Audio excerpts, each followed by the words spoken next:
Good evening, friends. Today we'll do a quick update on the radiology of acetabular fracture. I'm your friend Vaibhav,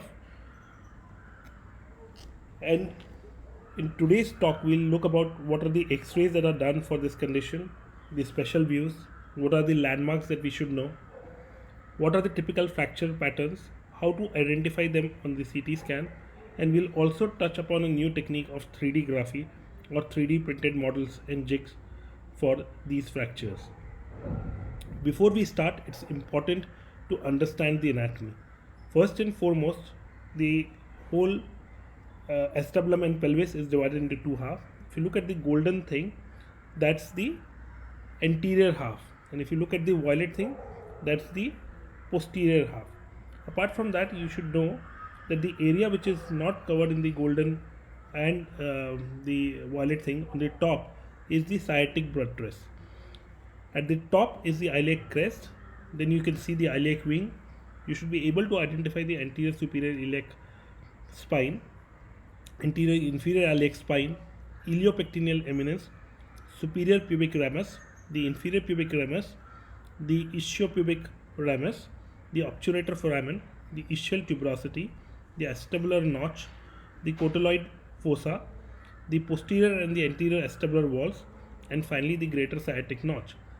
Remember, friends, as is your anatomy, if your anatomy is good, your radiology will be good, and if your anatomy and radiology are good, you will be able to execute your surgeries very well.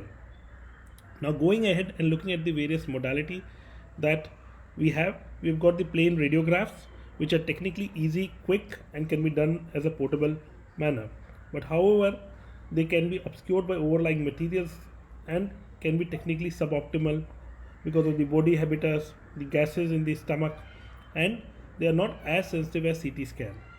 The plain CT and 3D rendering are an addition to the existing radiographs, and they depict the intra-articular fragment, the impaction, the soft tissue injuries, even the subtle and non-displaced fractures, and sacral and quadrilateral surface fractures which are not visible in the X-rays can be seen.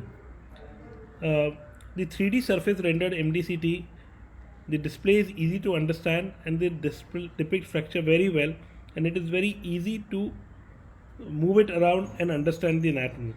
However, even in these cases, you can miss out on the subtle or non-displaced fractures, and the images can be degraded by the streak artifact from the orthopedic hardware.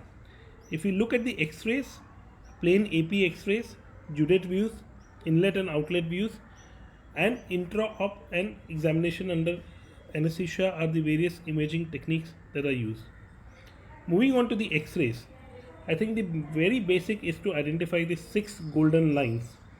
The first is the iliopectineal line, the second is the ilioischial line, the third is the teardrop, the fourth, you should also be able to identify the radiographic root, the anterior and the posterior rim.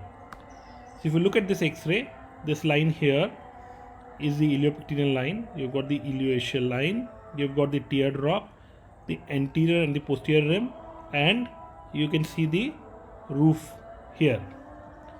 There are two very important views here, obturator view, the first one, the Judet views, so obturator and the ischial views. So if you look at this, the patient is turned around 45 degrees and you can clearly see the obturator foramen here. These obturator view are very good to see the anterior column, which can be seen with the iliopectineal line, and the posterior lip. This is how an obturator view looks. So you've got this anterior column here and this is the posterior rim. On a 3D reconstruction, you can clearly see this anterior column here and the posterior wall or the posterior rim along with the obturator ring. If you come to the iliac oblique view, you can see the anterior lip, the ilioischial line which represents the posterior column here, and of course the posterior rim as well, but mainly it is used to see the posterior column and the anterior wall. That's the image of an iliac view. Similarly, you can see on the 3D recon that you can visualize the posterior column and the anterior wall very clearly. Few important things when you're doing radiology, it's important to look at this roof arc angle, which is the area which is a condensation of the bone here, and this is the angle that you draw. How much it is determines how stable or unstable the fracture will be. For example, in this it is 75 degree, and in this it is 60 degree. So as I said, this is the angle formed between a vertical tangent through the femoral head and a vertical line through the fracture, and it will help to understand whether the fracture is stable or not. Any fracture line that is outside the weight bearing dome, you can consider that to be a stable fracture. Apart from the roof arc angle, there are two signs that are important. One is the gull sign, and you can see here how the gull looks here. Most people would have difficulty in imagining it, but if you look here, this is the gull sign here. That's illustration to show you how the gull sign looks, and it represents the impaction of the superior medial roof. It is typically seen on the iliac oblique view, and it is pathognomic of the posterior wall fractures.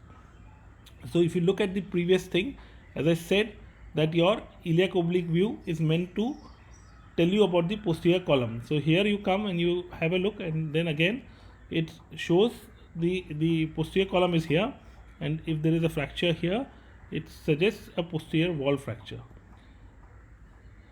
The next important sign is the spur sign, and it represents the most caudal part of the intact ilium due to medialization of the acetabular component. It is seen on the obturator view. In contrast to the iliac view, where the gull sign is seen, this is seen in the obturator view, and it is pathognomic of associated both column fracture. So if you look here, there is a classical spur sign here, and it is seen in the associate both column fracture. Now as you proceed, it is important to know about the classification system, and Letourneur gave the basic classification for this thing and divided into two parts. First one is called as elementary, and the second were associated fracture, which had more than two elementary forms. So the elementary fracture patterns are posterior wall, posterior column, anterior column, and transverse. Whereas an associate fracture could be T-shaped, posterior column and wall, transverse plus posterior fracture, anterior column or wall with hemi-transverse, and both column fractures. So here we look at the images of this. The first one you can see is the posterior wall fracture. The second you can see the posterior column. The third one is the anterior wall fracture. This is the anterior column, and this is the transverse fracture. Now, so if you look at this, it completes all the elementary types of fracture. Now we move on to the more complex ones, and you can see that there are different types here, and which we'll discuss in a while, from T-shaped, hemi-transverse, all this we'll consider. Now once we have looked at the X-ray, we go on to the CT scan, and people find it difficult to interpret CT scans, and I'll say them that yes, they are not as straightforward, but if you follow some simple rules, you will be able to identify and interpret the CT scan very well. So there are three things that you need to look. One is the orientation of the fracture line. Second is the position or quadrant of the fracture, and third is the level of the fracture in the different section. So first let's look at what is the orientation. So an oblique orientation of the fracture line indicates there is a wall fracture, whereas a horizontal fracture line suggests that it's a column fracture, whereas a vertical fracture line will suggest a transverse fracture. So oblique is wall, horizontal means column, and a vertical line means a transverse fracture, or you may have a combination of these. So when, for example, if you have oblique fracture line, as I said, horizontal and oblique, then that means that there is a combination of two type of fracture. Now once you have done this exercise of identifying the fracture line and the type of fracture line, you go on to the quadrant. So you identified whether it is anterior or posterior, and whether it is towards the wall or to the column. So if you see A and B line, so A anything anterior to A is anterior, anything posterior to A is posterior. Similarly, anything lateral to B is wall, whereas anything medial to B is column. So again, it's a simple way of looking at. Of course, not all fractures will be very simplified, but at least this gives you an idea if there are things which are lateral, you think more in terms of wall, more medial you think in terms of column, anterior you think of anterior, and posterior is posterior. Again, the levels, different level, as you move you must identify how the shape varies in the actual thing, and then that can help distinguish where the fracture lines are. So if you look at this CT, you can see that at different level you can see the different shape of the acetabulum, and you must be able to identify where we are. Of course, 3D reconstruction has made life much easier, and it kind of gives you a real life picture. There are different type of reconstruction that you have. So let's look at each type. So this is a typical posterior wall, and you can see on the plain AP X-ray that there is a posterior wall disruption. Now if you took an obturator view and a CT scan, you can clearly see that this fracture line is a oblique fracture line lying. So this is an oblique fracture line here, and it is lying more lateral to the column. Whereas in a column fracture, if you look here, there is again, if you look, the iliopectineal line is intact, whereas the ilioischial line is disrupted. If you took an iliac view, so you can see again the disruption of the posterior column here, whereas the anterior wall is intact. As I said, you see instead of this oblique line, you have got more horizontal line here, and it is definitely more towards or exiting on the medial side, clearly indicating that the column is gone.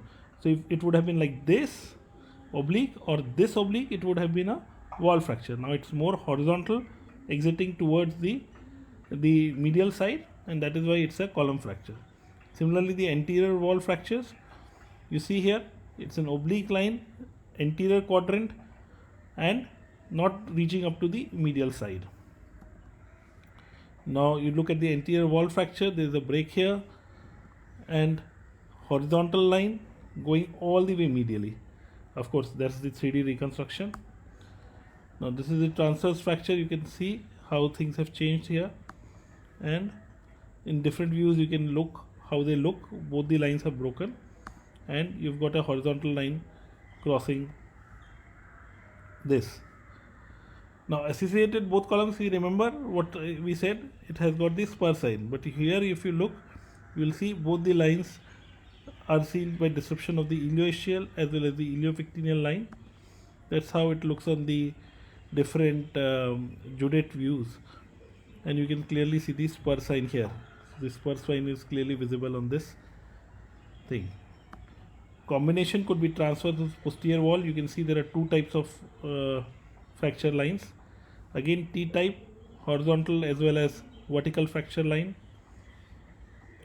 Anterior column with posterior hemitransverse, again two type of fracture lines in different area, and of course posterior column with wall, which is not very difficult to identify on the reconstruction. Now CT scans have moved ahead into an era where we can literally 3D print the model, and you'll see this is an example of a acetabulum being printed. This is the ilium, and you see that there is a fracture here, and it becomes much easier to kind of understand the anatomy because you can keep it in hand. These are extruders in which throw a very thin layer of a filament, which is usually a plastic, and because they are at the high temperature, they stick to each other, forming this in a layer form. So a computer drives this. It's sort of like a jalebi maker. Instead of the jalebi paste, you've got a program which runs and lays down the filament one over the other. You can see there are different 3D printed models, making life much easier, and your imagination work is taken off. These are all 3D printed model of different type of fractures, and you can see that you can hold it in your hand and kind of rotate and see what's happening, where the fracture line is, what is the thickness of the walls, and you can actually template on this, making life much easier. You can see how so in this case I had got both the thing printed, the normal side as well as the opposite side, because you want to recreate the normal anatomy. This is the opposite side, and you can see that this is how the plate has been contoured to fit the normal side. Now going even more one step beyond, now we have reached an era where you can devise minimally invasive jigs, just like you do for knee replacements, and they are called as patient optimized surgical tool. And I'll show you a small video in which you can see how a posterior to anterior screw jig can be placed. So you decide the diameter, thickness, you take the column, and you see how you can drive that screw in place. So it's like a virtual simulation, like a video game, that you want that your screw to be placed, and a 3D printed jig will give you a negative impression and your entry point from where your screw can enter. So that would enable your screw trajectory to be completely alright, and the thickest diameter of screw that needs to be placed can be placed. You can see that now the trajectory is perfect. It is in the center of the column, and you can put the column screw from the posterior direction using this jig. Before I end, as I said, there are two other important views to kind of identify any pelvic injuries, which will be dealt in a separate lecture. But as a part of your complete acetabular examination, it is important that you should take an outlet and inlet view.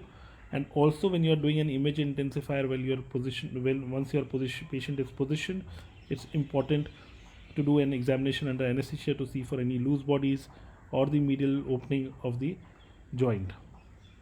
To conclude, formulate an algorithm, and this is a simple algorithm that was given by Marsh et al. And it asks 8 fundamental questions. Is there a fracture of the obturator ring? Is the ilioischial line disrupted? So once you have drawn these 6 lines, and you can easily find the answer to this. So is the iliopectineal line disrupted? Is the iliac wing above the acetabulum fractured? Is the posterior wall fractured? Does the fracture divide the acetabulum into top and bottom halves on the front and back halves? Can an intact strut of bone be followed from the sacroiliac joint to the acetabular articular surface, or is a spur sign present? And what is the orientation of the major fracture line on the CT? And based on this, you can have a complete table of what represents what, and you can easily reach a diagnosis. As I said, 3D printing has made life much easier for us because we can template tissues. There are different 3D printed things that we have with us over time that we did, and you can see that some of them have the drawings and there is a template line up there. So all these are tools, and they have made our life easy. I thank you for your attention and welcome any questions that you might have.